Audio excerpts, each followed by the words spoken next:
Hey guys, welcome back to the next video. In this video, we are going to talk about another concept towards Kubernetes, which is initializing cluster and joining the nodes to the cluster. So this is pretty much what we're going to cover as part of this training. All right, so let's go ahead and do this. So now what I'm going to do is I'm going to initialize the cluster on the control plane. To remember, execute this command only on the control plane, not on the um, compute plane. So now I'm going to use sudo kubadmin init command. So now when I execute this command, it's going to pull some images, the default images like your API server, etcd, scheduler, and all the other related services which you should be actually running as part of your kube administration service. It's going to download them. It's going to create a pkf folder, put in all your certificates, it's going to create firstly the signer certificate, and then it's going to create all the other certificates for respective services which it's going to use, and then it's going to start those pods of those respective services, and then it's going to finally print you the command for you to join from your compute plane or data plane. So now you can see that this is what exactly happened. And if you just type kube control get pods with -n as a namespace of a kube-system, you can see, okay, sounds good. So export. So you need to give this export command where you need to export this particular file, but you won't have access to, so that's why I stopped it. Instead of running that, you can actually copy sudo opt, edc kubernetes. I didn't write copy, sorry. Kubernetes admin.conf. Now there is a set of configuration which you're supposed to do for it to work, for you to run any of these commands. Now you need to copy this to your home folder. So your home folder is represented by the tilde symbol. And then you just go inside your kube folder. It doesn't exist. Okay, so it's bad. Make directory -p, home folder, kube. So once you create this kube folder, then you can actually execute this command, which is going to be copying the admin.conf from your etc kubernetes to the kube folder on your home folder, and you're gonna name it as config. Okay, so this is gonna be the file name. So now you need to use chmod, and you need to make sure that you give full permission for the user and group ID, to access this file. So once this is done, then I guess you can use this command right now, and you won't have any issue.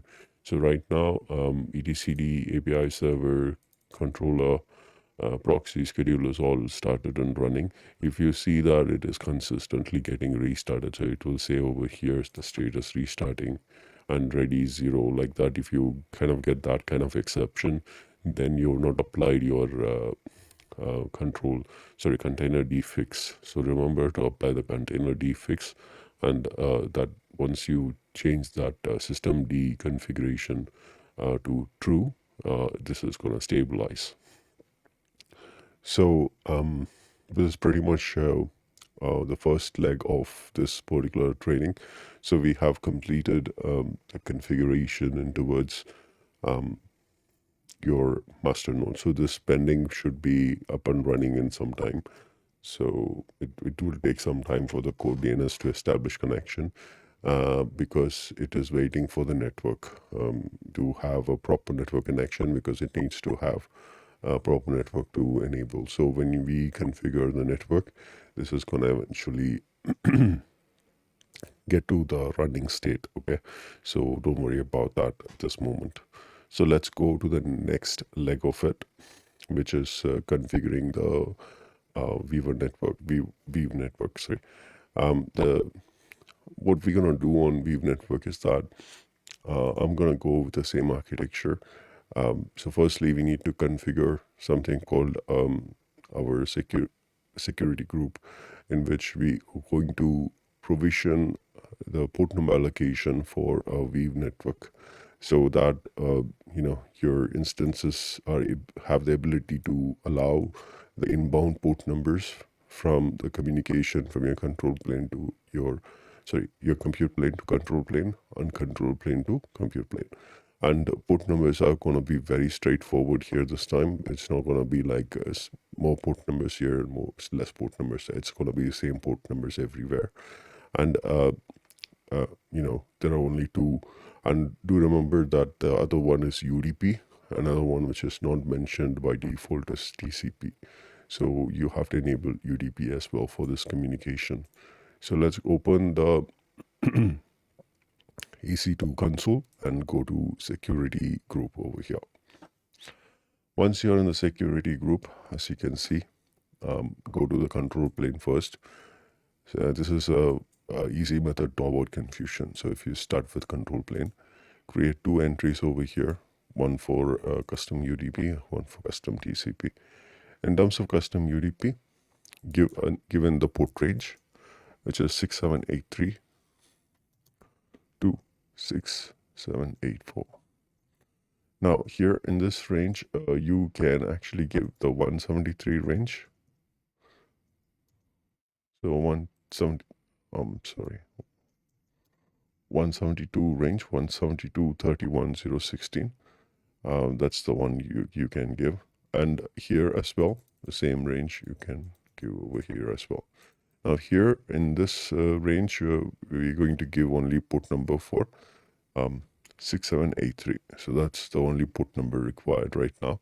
So just give that and this one as part of this existing configuration, and then save the rule. Now you should see those two port numbers also coming in over here. So one is UDP, one is TCP, and that's pretty much what we want to use right now.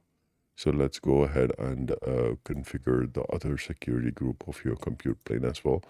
It's going to be as similar as what you just did. So add a rule and add a rule again. So here, just put it as UDP. And then here, you give this port a range of 6783 hyphen.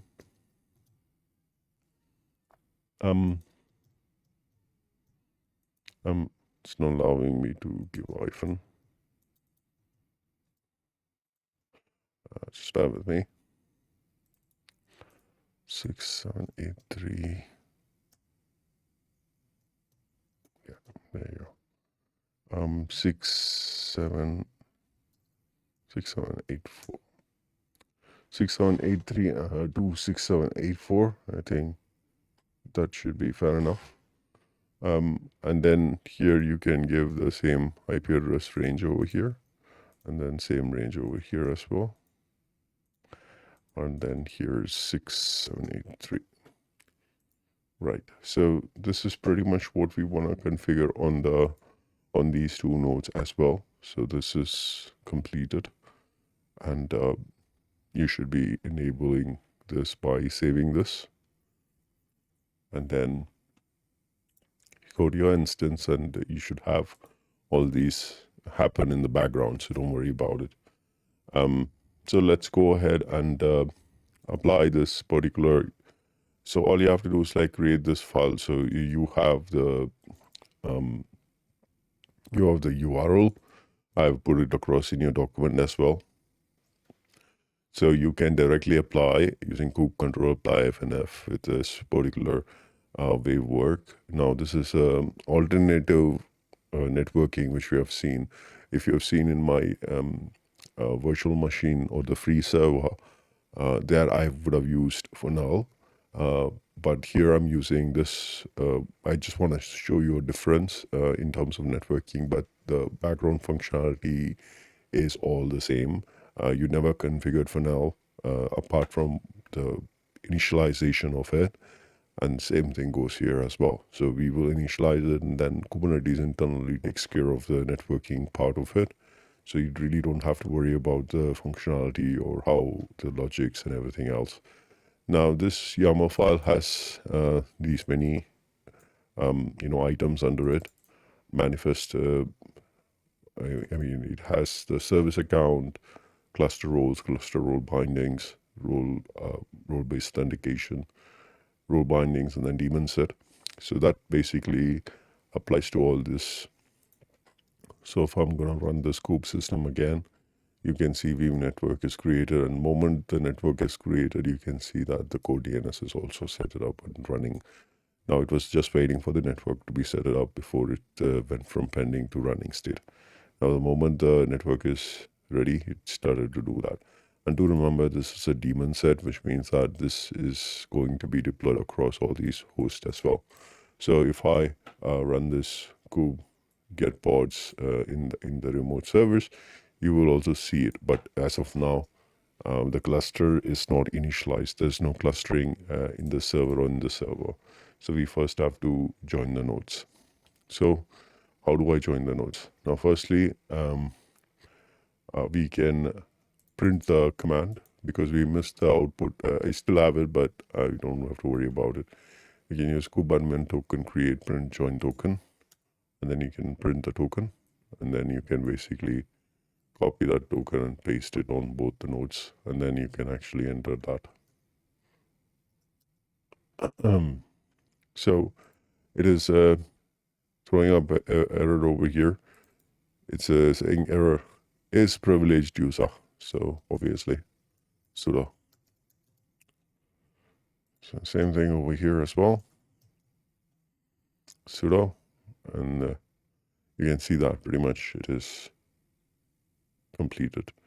Now, now that you have completed the setup of this item, you can actually export this configuration over here.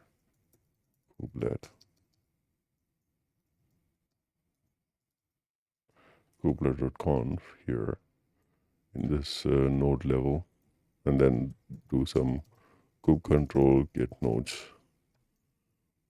So it's a sudo.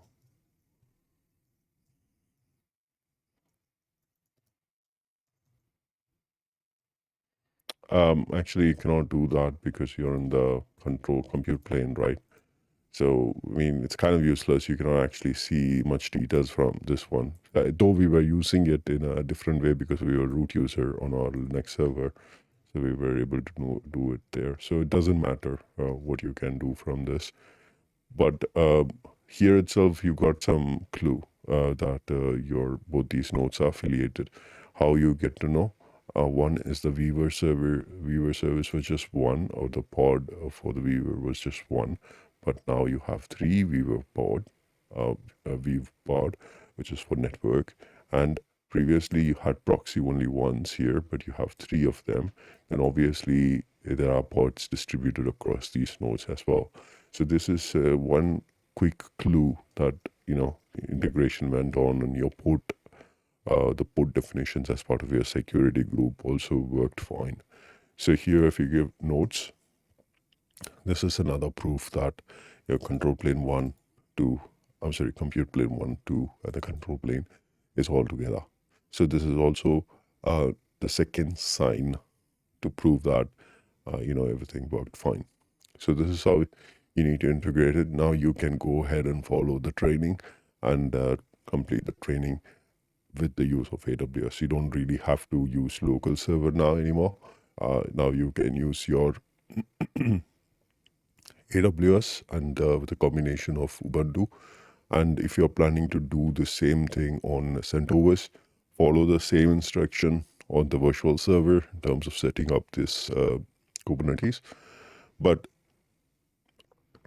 rest of all the settings towards AWS, you can follow this from this video.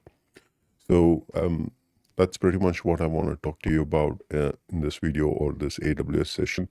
Thank you again for watching this with patience. I'll see you on the next video. Bye.